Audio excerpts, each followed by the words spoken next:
Te louvarei, te bendirei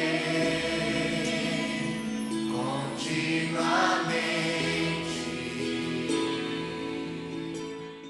Queridos, graça e paz a todos. Uma família na presença de Deus é um anseio que todo aquele que professa a fé em Cristo Jesus tem almejado. Certamente esse é um dos seus desejos, dos seus sonhos, de ver a sua família na presença de Deus, de ter um lar abençoado. Mas você já parou para se perguntar do que é que depende um lar para que ele seja abençoado? Fazendo uma reflexão sobre isso, a Bíblia nos conta a história de Josué.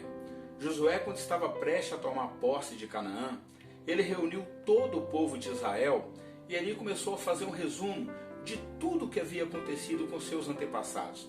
Ele começa a dizer sobre Terá, que era o pai de Abraão, ele estava além do rio Eufrates, ele servia a outros deuses.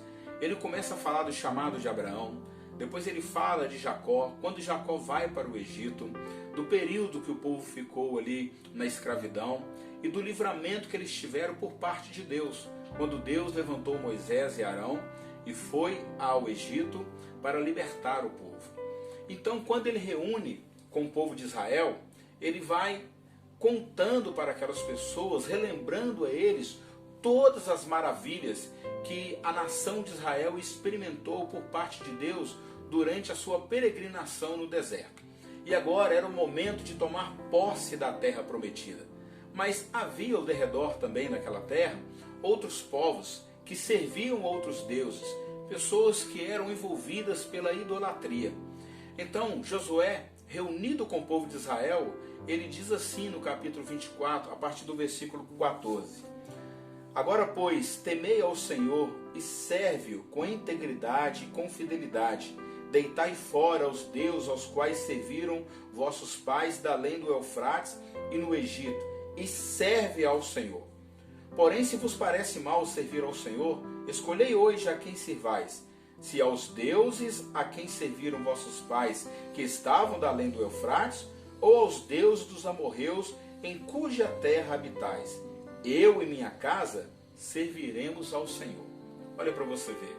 Uma das coisas que era necessário Israel fazer era lançar fora toda a idolatria que foi presente na vida dos seus antepassados. E também lançar fora toda a idolatria que estava no meio daquele povo, a qual eles haveriam tomar posse da terra.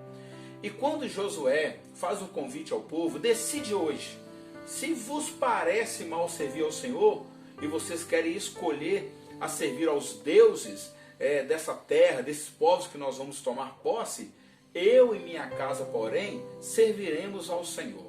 É interessante porque nós sabemos que Josué, ele não só era um exemplo de líder que esteve diante do povo de Israel após a morte de Moisés, mas também um exemplo para a sua casa. E por essa razão, ele fala com toda a convicção: eu e minha casa serviremos ao Senhor. Por que Josué tinha essa certeza? Considerando que o povo de Israel era um povo religioso, eles tinham uma prática que era uma orientação do Senhor e que era comum entre eles. Como se preservar a fé no único Deus verdadeiro? Todos os dias, os pais, o chefe do lar, deveria reunir com a sua família em volta da mesa e falar dos feitos de Deus, falar dos milagres que Deus realizou por meio do povo, de como Deus os libertou do Egito e os introduziu na terra prometida. E assim, toda geração ia conhecendo a Deus, conhecendo os seus feitos e preservava a sua fé no Senhor. Porém, quando nós fazemos a leitura de Juízes, no capítulo 2 diz assim: serviu o povo ao Senhor todos os dias de Josué e todos os dias dos anciãos que ainda sobreviveram por muito tempo depois de Josué. Porém, nós precisamos considerar que Josué ele morreu. E também morreu toda aquela geração que presenciaram os feitos de Deus. E o texto nos diz assim no versículo 10: também morreu aquela geração, e outra geração após eles levantou, que não conhecia o Senhor, nem tampouco as obras que fizera a Israel. Então fizeram os filhos de Israel o que era mal perante o Senhor, pois serviram aos Balaíns. Olha, aqui começa lamentavelmente uma história triste de Israel. Porque enquanto Josué era vivo e também os anciãos e conheciam toda a história, esse povo permaneceu obediente a Deus. Mas quando eles morreram, não havia mais quem poderia contar as histórias, quem poderia preservar a fé em Deus, no único Deus verdadeiro. Por esse motivo, aquela geração, ela cresce não conhecendo essa história, não conhecendo os feitos, e por isso a idolatria entra no coração de Israel e eles começam a entrar em um grande declínio espiritual. O que é que nós aprendemos com isso? Que ter um lar que é abençoado por Deus, que ter uma família abençoada por Deus, não basta só nós professarmos a fé em Cristo Jesus. É necessário que nós preservemos aquilo que Deus tem feito. O lar abençoado, ele depende de pessoas que deem exemplo, assim como Josué era um exemplo para Israel e era um exemplo para a sua casa.